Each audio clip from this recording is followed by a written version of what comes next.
it's been a pretty busy month since we last spoke to you. In that time, you pick up your 500th career win, and the Eagles sit in the top 4 of the conference standings. We'll first recap your 500th career win when the Eagles pulled out a 20-point victory at Graceland. What were your general thoughts from picking up that milestone victory? Well, it's, again, it's just like any other game and victory. It was a very good conference win for us. From my standpoint, and I've said this from numerous interviews, the thing I remember the most from that night is when the game was over with. We're shaking hands. Was how nice the Graceland fans were with that honor, and more importantly was our women's basketball team and staff up in the bleachers, holding up, the 500 signs and doing all the cheers. To me, that was probably the most significant of the evening. So that's what I'm going to take from that night more than anything else. Also in attendance, in addition to your family, was your oldest son, who is an assistant coach at Graceland in his first year. I know that had to be a surreal moment for him, although I'm sure he didn't want you to pick up your 500th win against his squad. No, I don't think he wanted it to be against him, especially there at Graceland. It was a nice family ordeal since my wife was able to make the trip, and she made the trip mainly to see Matthew. But it was nice to have Matt present from my standpoint, because he was been a part of everything else that we've been fortunate to do here at Central. It was not as sweet that it had to come against his team. From my standpoint, it was another conference victory, and though it was a significant number, that's about as far as it ended up going. So it was a fun night all around. You've been at Central Methodist for 28 years now. When you look back to your first victory compared to your 500, what changes do you notice in your squad, or what similarities stick out to you? Well, the game's a lot different today. It's much faster. It's much more detailed. The defense is stronger. Players are bigger and stronger. It's a lot better game today than what it was when I first started.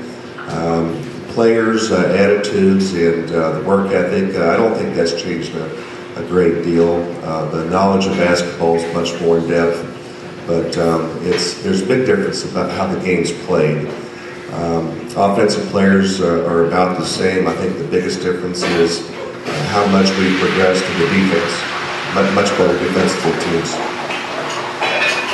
Recapping the last week of play, you suffered 2 heartbreaking losses against Missouri Valley and then at a buzzer beater against Benedictine. First, recapping the Missouri Valley game on last Thursday night inside Puckett Fieldhouse. Coming into the game, it was a battle between the 2 leading scorers in the HAC, and Jordan Epps and Central Methodist guard Melvin Tillman. Do you think that had any extra motivation for Melvin heading into the game? No, I don't think that he even thought about it, nor did we ever talk about it, nor did we ever really consider who the leading scorers are. If it's a matchup between those players, that would be really ridiculous. It's 2 teams playing. Those 2 players play within the scheme of a team. Now, it ended up having 2 good performances ultimately when you look at Melvin's final numbers. But Missouri Valley brought in a very good team to Puckett Fieldhouse last week. They were, in my opinion, a little bit better prepared. They outplayed us, they outcoached us. And so I was hoping that from that game, we were going to become, hopefully, a better team in the long run by learning what we need to do. And I really felt we brought a good game to Benedictine. It was just unfortunate we lost the way we did. The Vikings had been struggling early, but obviously seemed to hit a stride, having defeated Central Methodist and then taking Mid-American Nazarene to triple overtime before eventually falling by 2 points. Did Missouri Valley's athleticism surprise you at all, or did anything about their team surprise you? No, we were expecting exactly what they had. They just played a little better than what they've been doing. They had a player or 2 become eligible. They shot the ball a little better than what they had in previous contests. And I think when you get a little momentum, you get a little confidence, and I think that's what they had going against us, and we just had a hard time really getting in the groove. I think it also showed about the ability of Missouri Valley. They came back last night from that triple overtime loss and beat a very good Benedictine team. So I think right now Missouri Valley is going to be probably a very much a threat in our conference, the second half of the conference season. And but we just you want to win your home games, and doggone it, we just didn't get it done that night. And if we want to contend for the title or anywhere near the title, you have to win your home games. Examining Saturday's game at Benedictine, it was a back-and-forth affair for much of the contest. I believe there were 7 ties and 9 lead changes throughout the 40 minutes. Heading into the final 9 seconds, Central Methodist was up 4, if I remember correctly, or about 3 points. What did you say to your team in those in the final minute, but especially down the stretch? Try to win. We were actually up 8 and had a chance to go up 10 with about 7 or 8 minutes. And I thought that was the key, and we failed to do that. And they brought it back down to 4. It was a back-and-forth battle, but I thought we outplayed Benedictine almost the entire game. We had the lead most of the game.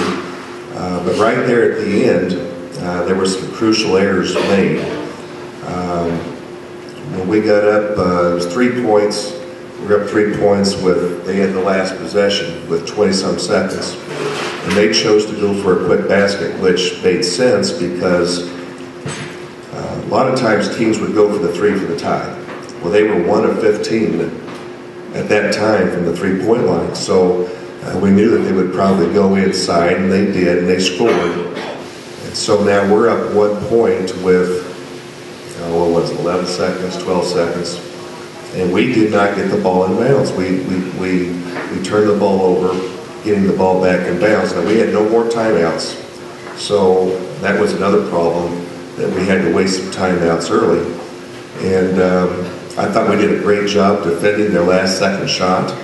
It went way off the mark. Unfortunately, there was only one player on that side of the basket to rebound, and that was a player from Benedictine. He just laid it up for the win. It's a very tough way to lose a ball game, and it was a very long trip home. But I think if we take anything from that, it is what we're trying to emphasize this week going into Culver. We have to be a better rebounding team. We lost a game at Benedictine because we failed to be a better rebounding team. So we outplayed them. I think our players know we're a better team, but you have to do it for 40 minutes. One final thought from that Benedictine game. It was a pretty chippy game despite not a lot of fouls being called. I know that in the last minute, Elliot Black, when your team was up by 1 point, went up for a layup and seemed to get hacked on his arm, but there was no call. At the same time, Benedictine's coach was going irate about a non-call on his side. Do you think the physicality played into any part of the game being such a low-scoring affair and not too many players being in double digits in scoring? Well, it could be, but we like to classify Benedictine this year, they're kind of like a Big Ten team. They're just big, strong, and physical, and that's how they play. If they play the way that they want to, they have success. I thought they were able to do things down the stretch that enabled them to have an edge on us. We're not as physical, we're not as big. We're one of the smallest teams in the league, so we have to get the game more up-tempo.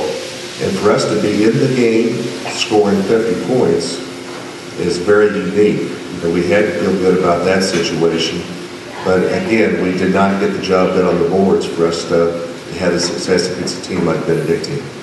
Looking ahead to this week's opponents, you host Culver Stockton on Thursday inside Bucket Fieldhouse before traveling to Baker on Saturday. When you break down Culver Stockton, they have 4 players scoring in double figures. What have you seen from them on tape that you think makes them a formidable matchup? Well, they're the best offensive team in the league. They've got players that can flat out score anytime, any place on the floor. They don't have, and I don't mean this in a bad way, they don't have a conscience. If they miss 1 or 2 shots, they're going to keep on taking the shots. all 5 positions on the floor can shoot 3-point shots. They lead the nation in most 3-point shots taken. We shoot a lot of 3-point shots, but they almost double ours on a lot of nights. So we're going to have to come out and play a little bit more untraditional defense. We're going to have to assume that shot's going to go up at any time. They're a very scary team, and that's why they're nationally ranked right now. Have you been at all surprised to Culver Stockton's start to the season, because they weren't picked high by many people, but started out 5-0 in league play before falling at Graceland? Oh, there's no question.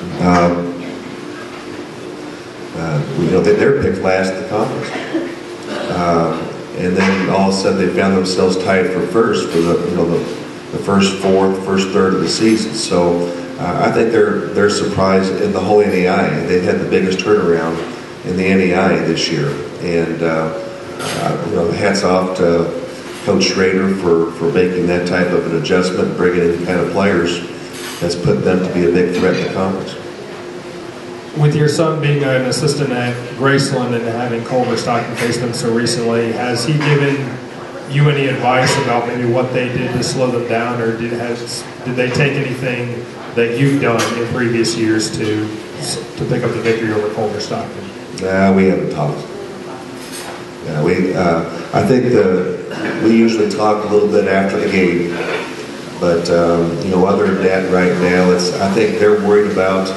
They're focused on doing the things that's going to get them back in the race. There's no secrets in our conference, so that we all have access to all the tapes, all the games. So, that was a good win for Graceland to beat Culver. And they did some things different. We'll take some things that Graceland did for that success, but we're not going to change a lot of the things that we normally do anyway. I think we're a good enough team to beat Culver Stockton. But again, we're just going to have to make sure it's on the night we play.